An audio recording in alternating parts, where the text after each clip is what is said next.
Welcome back to the stock portfolio update videos. Today I'm going to be going through my Christmas list going into Christmas of stocks I'm looking at to invest in if there's hopefully a dip in the market or if I have some extra funds I'm going to be putting into my portfolios. Currently, my two stock portfolios sit at a combined value of $98,300. That's made up of the $56,669 in my stake portfolio and the $41,656 in my Vanguard portfolio. As you can see, nothing's changed since my last video, but stocks are a tiny bit up, with my overall percentage return on my stake portfolio being 34.27% and is up around $300 today, which is around $14,460 in total returns. In regards to my Vanguard portfolio, I'm up between 5,000 to 6,000 in the last year, and you can see my two holdings have still stayed the same. There's been a bit of a recent dip in the market, especially with VLC and my Australian stocks, but I did buy one extra share, and I have a pending order for $1,940 of VGS, which is the International Shares ETF. But what I'm going to be doing today is just going through my wish list and kind of stocks I'm looking at investing into as the next year starts off and this year finishes, and just kind of a bit of a wrap-up video on that. I did do a longer portfolio update video on the weekend, and I'll do another one to end the year, just kind of going through the stocks performance. So each stock that I've invested in, their yearly returns, how much money I made this year, and my plan for 2025. But just having a look at some stocks that I'm potentially looking at investing in. When I have a look at my portfolio, one of the ones, which is actually one I've been investing into recently, is Amazon. So I was really hoping to be able to get into Amazon at this around $200 price or just before it, but it did have this big rocket up. As you can see in the last month, it's up 12%, and it's kind of traded steady. It was in the 230s and now it's dropped down, and I used that opportunity to buy a bit more shares, and my average share price is around 185. So I'm up 21% or 567 USD. So not bad, but if this stock does drop a little bit in the coming weeks, this is definitely something I'm looking to add my position to. So if this is something in your portfolio, feel free to share what you're kind of thinking about Amazon stock.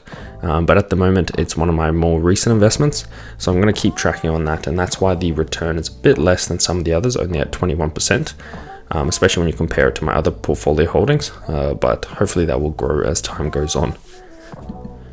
Costco is actually another one that I've had my eyes on. It's actually down. Unlike many other stocks this month, especially the tech stocks that have shot up, Costco's down 1.3%, which is, I actually sold out of pretty much half of my Costco position. I only own $1,060 in equity at the moment, or 1.1 shares, and I'm actually up 90% on the stock. So it's been a very good investment for me, but I did sell a bit of my position, and in the last 6 months it's up 12%, which is still very good, but a bit below the market.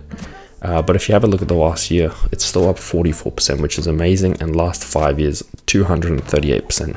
So it's basically the returns of the tech stock, and that's how well it's been doing. And if this stock continues to drop down, because Costco's always been known as being a little bit historically expensive. I was saying that when the stock was $500 a share, I didn't want to invest into it, and then I should have, because it's just absolutely shot up.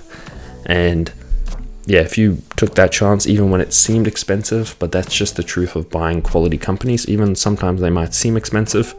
Hopefully long term you still get the gains of it, because you're investing in a really strong cash flow, great business model company such as Costco. So if this stock does dip, it's definitely something I'm keeping my eyes on as an investor.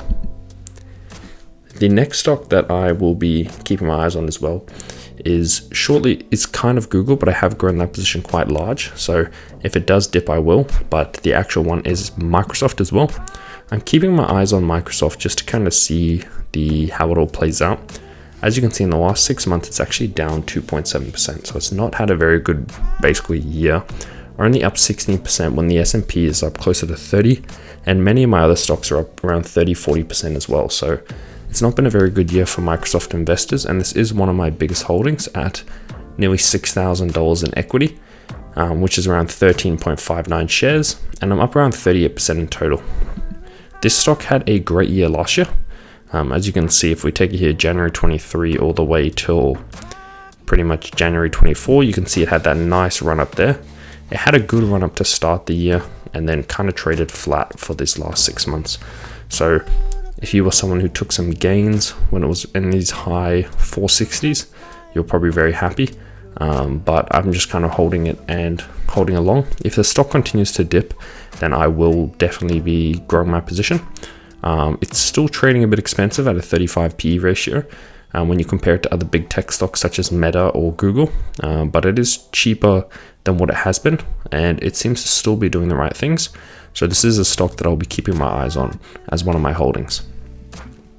In regards with any stocks I'm watching, I don't often share my watch list because I'm not I kind of have my set stocks that I invest in, and these other ones I just kind of keep my eyes on for things like short videos that I upload on this channel. But one that's been generating a bit of steam recently is Nike stock. So Nike stock is down big this year. It's down basically 30%. And if you have a look at the last 6 months, down 21%. And even the last 5 years, it's down 24%. So it's not been very good return for investors, but some people are looking at this as a turn to buy in and seeing a discounted great legacy company at a cheaper price. It's trading at around a 21 P ratio, so it is a bit cheaper than some other stocks, but that's potentially for good reason as well. Some big investors, like I believe it's Bill Ackman, have been loading up on some Nike shares. But yeah, it's an historical company that has a very well-known brand that's taken a real dive over the last few years. So if you believe in this company long-term, then it definitely is potentially something for you to look into. Again, this isn't financial advice. You need to go do your own research on it. But if this stock does continue to drop, then it is something I'll definitely look into. Potentially just having there, even as a very small percentage of my portfolio. Maybe it's worth it long term, especially if you're into value investing. Maybe this is something that you can look at buying it at a cheaper price. It's got a decent dividend, and hopefully they can turn things around. I know there's a new CEO there's an old one that's been replaced. I think it's someone internal who they promoted. So potentially that will be good things if they know the company a bit better. But this is definitely a stock to keep your eyes out on. In regards with other companies that I have in my watch list, stocks such as Goldman Sachs, which is a bank I used to be invested in, same with JP Morgan. Netflix is a very popular one as well. It's had an amazing year. If you look at the last year's returns for it, it's up 85%. And even the last 5 years after it had this drop, speaking of Bill Ackman, I believe that's where he bought and then he sold again down here. So he sold at the worst time possible. And then it's just had this amazing run up as they continue to grow and grow and grow. Trades at a 50 PE ratio, so quite expensive at the moment, but yeah, they seem to be dominating their market. Joseph Carlson, a YouTuber I watch, who does a similar thing on here, tracking his portfolio, is a big Netflix investor and he believes in them and Amazon. And yeah, it's been a really good time for investors. This isn't a stock that I personally invested in ever. I know a lot of stocks I've traded in and out of, but I've never actually owned Netflix stock. I was just a bit wary on it. I never really took a deep dive into it, but it's great to kind of watch it. And fair play to all the investors who especially stuck through this rough time here and have really seen the gains since. Especially if you grew your position during this time, you're really reaping the rewards in 2024.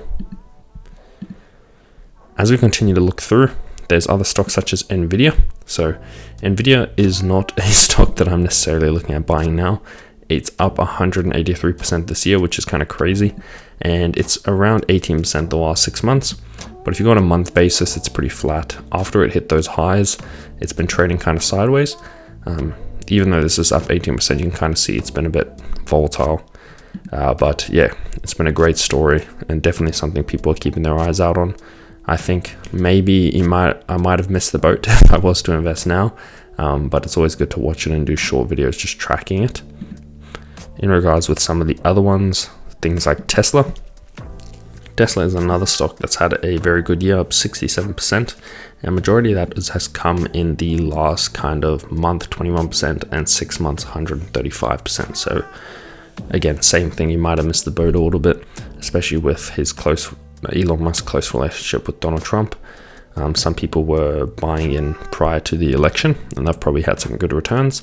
But yeah, something I used to actually own Tesla, and I sold it at a high, and I've just kind of seen this happen. I've invested in other stocks, so I'm not disappointed that I didn't make this gain, but yeah, it's just something I'm going to keep watching. And that's kind of the main ones from the US. There's other stocks such as Meta.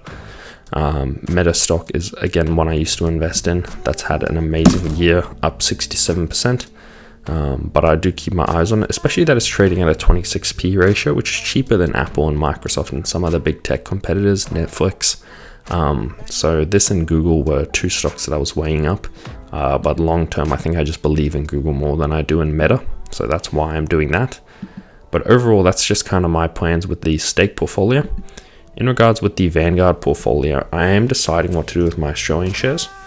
My plan is to grow this, but then maybe potentially sell it one day for a house deposit. So just as extra funds towards that. At the moment, it's sitting around $16,000, and my VGS position's around 23,600. So it's looking quite good. I'm in the 40s now, so hopefully start of next year, around February time, maybe even March, I hit this $50,000 mark with this portfolio, which will be a nice goal to tick off. And it just means my dividends are going to continue to get bigger and bigger, which is a nice thing of mine. Again, I do have this pending order in right now. I did set a price limit on it, and then the stocks rallied and went back up again, so that's why it hasn't been actioned. So that's a bit disappointing. So I'm trying to cancel that, but it's around this Christmas time, so it's a bit harder to do that. In regards with how the portfolios are looking overall, you can see with weighting, I know I mentioned I potentially wanted to buy into Microsoft, but it is sitting at 17%. Maybe I want to cut that down to 15%. I don't know if I'm going to do that through actually selling stock, or if I'm just going to grow my other positions to where it has a smaller piece in the pie. Probably grow the other positions, as this probably isn't the best time to be selling Microsoft stock. So that's my plan with that. And then my Australian portfolio, just going to plan on keeping it around 60-40. Obviously, with this recent buy, it's probably going to push it around 37% to for my Australian shares, making it a bit smaller. But that's just naturally going to happen. And then I'm just going to plan on keep tracking these over time. And as I continue to buy stocks, hopefully if there's any discounts, I can just grow my positions and dollar cost average at a cheaper price. What that means is the more stocks I can also buy means the more dividends I can get. So as you can see, my dividends have been growing over time as well. So like I mentioned, my goal for dividends next year is to hit over $2,000. And I think I should be well on track with that, especially if I'm really putting my head down and investing a lot more money into my Vanguard portfolio. Overall, that's just a quick update on my Christmas list going into the end of 2024 and some stocks that I'm looking at. I might invest some extra money to hit the $100,000 mark, but that's just kind of my goal for now. Feel free to leave any stocks you're looking at investing at in the comments. Cheers.